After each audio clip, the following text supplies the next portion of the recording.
नमस्कार। आज का पाठ है पहलवान की ढोलक, जिसके लेखक है फणीश्वरनाथ रेणु।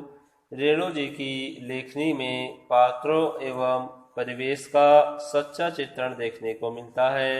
इस गद्य रचना में उन्होंने संगीत पैदा कर दिया है।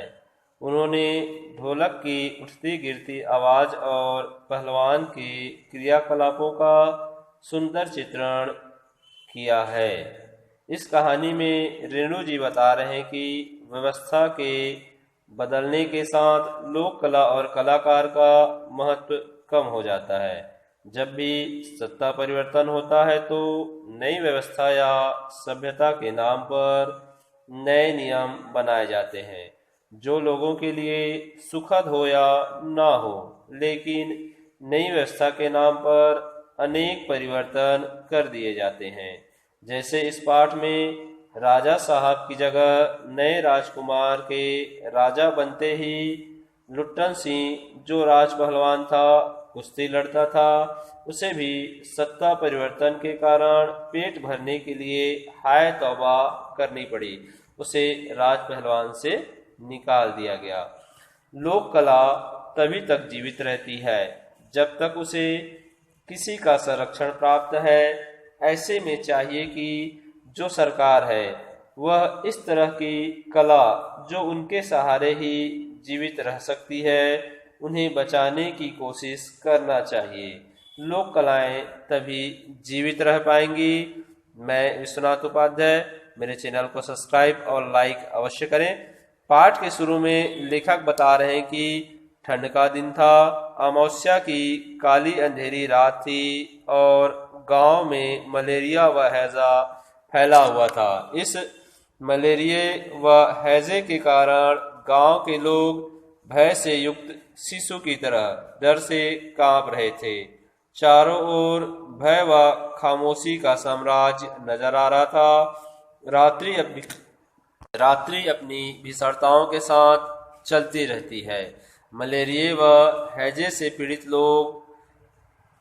लोगों की कराहने, रोने, सिसकियां लेने की आवाज उनकी झोपड़ियों से आती रहती थी। महामारी से पीड़ित बच्चे भी माँ माँ कहते रो पड़ते थे। लोगों के मुख से हे राम, हे भगवान की आवाज सुनाई पड़ती है। इनके दुख को देखकर आकाश का कोई भावुक तारा इनकी मदद के लिए आना चाहता है तो रास्ते में ही उसकी ज्योति और शक्ति खत्म हो जाती है। कभी कभी सियारों और पेचक, उल्लू की डरावनी आवाज ही रात्रि की खामोशी को भंग करती थी। लेखक आगे कह रहे हैं कि कुत्तों में स्थितियों को समझने की विशेष बुद्धि होती है, इसीलिए वे सारी रात रोते रहते हैं। अर्थात वे भी गांव के दुख में अपना दुख मिला लेते हैं। रात्रि अपनी भीषणताओं के साथ चलती रहती है और इस भीषणता को ताल ठोक कर ललकारती रहती है सिर्फ पहलवान की ढोलक। पहलवान की ढोलक संध्या से लेकर प्रातः काल तक एक ही गति से बजती रहती है। चटधा गिड़धा, चटधा गिड़धा, चटधा गिड़धा, यानी आजा भिड़ जा, आजा भिड़ जा। लेखक इसका अर्थ निकालता था मानो यह आवाज हैजे और मलेरिया को टक्कर देना चाहती है। बीच बीच में चटाक, चटधा, चटाक, चटधा, यानी उठाकर पटक दे, उठाकर पटक दे।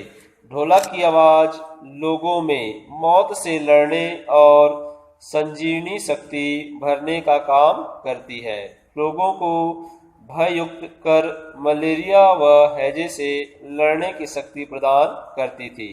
ढोलक की आवाज सुनकर लोगों में एक नई ऊर्जा व शक्ति का संचार होता था, मानो उनके नसों में बिजली दौड़ जाती थी।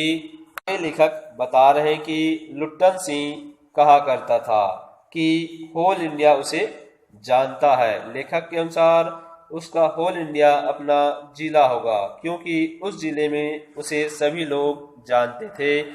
अब लेखक लुट्टन के बचपन के बारे में बता रहे हैं। लुट्टन सिंह जब 9 साल का था तो उसके माता पिता दोनों का निधन हो गया था। सौभाग्यवश उसकी शादी हो गया था, विवाह हो गया था। लुट्टन सिंह के सास ने उसे पाल पोस कर बड़ा किया। बचपन में वह गाय चराता था, ताजा दूध पीता था, कसरत करता था।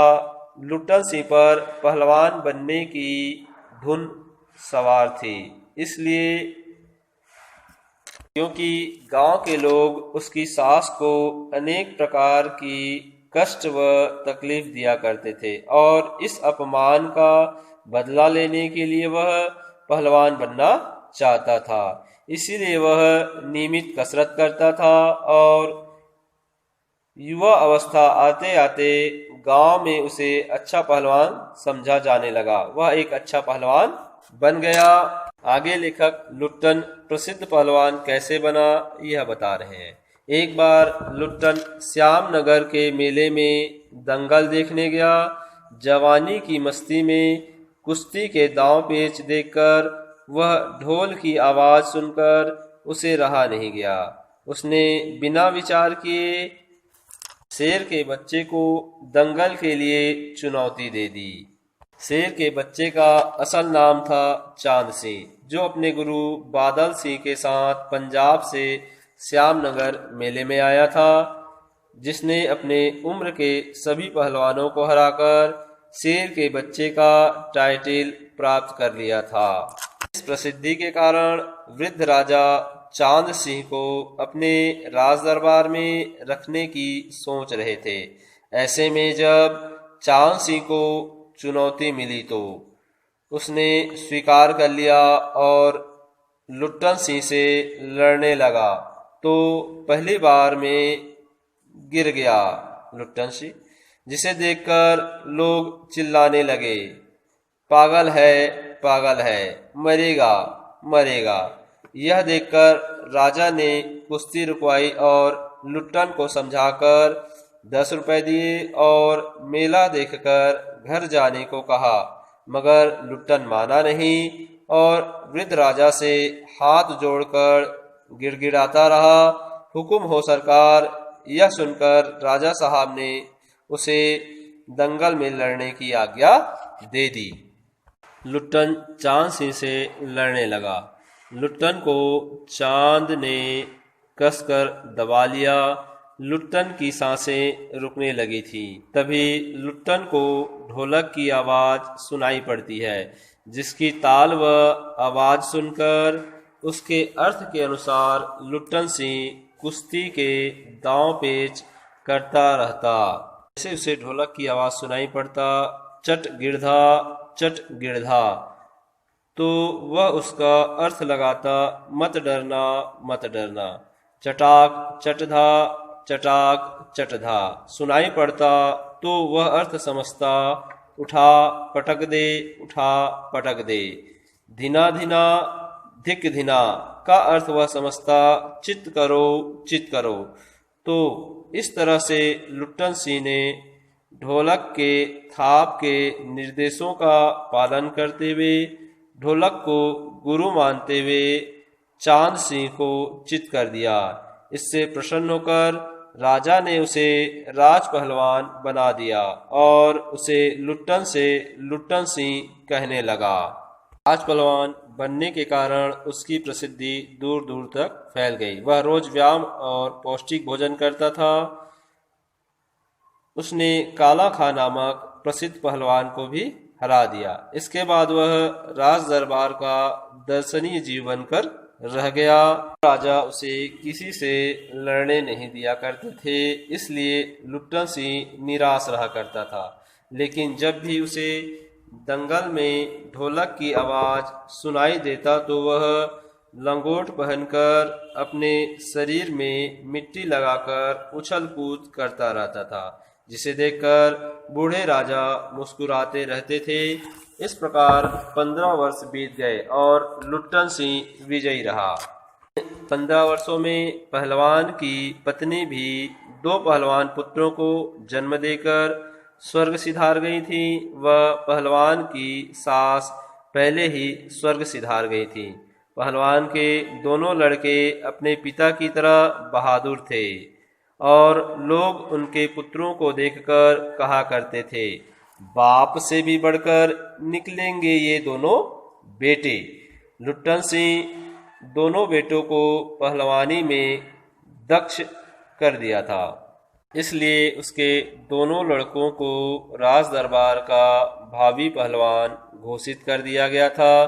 लुट्टन सिंह अपने दोनों बेटों को सांसारिक ज्ञान तथा यह बताया करता था कि अगर मेरा कोई गुरु है तो यह ढोलक ही है, और इस ढोलक की आवाज़ के कारण ही मैं पहलवान बना।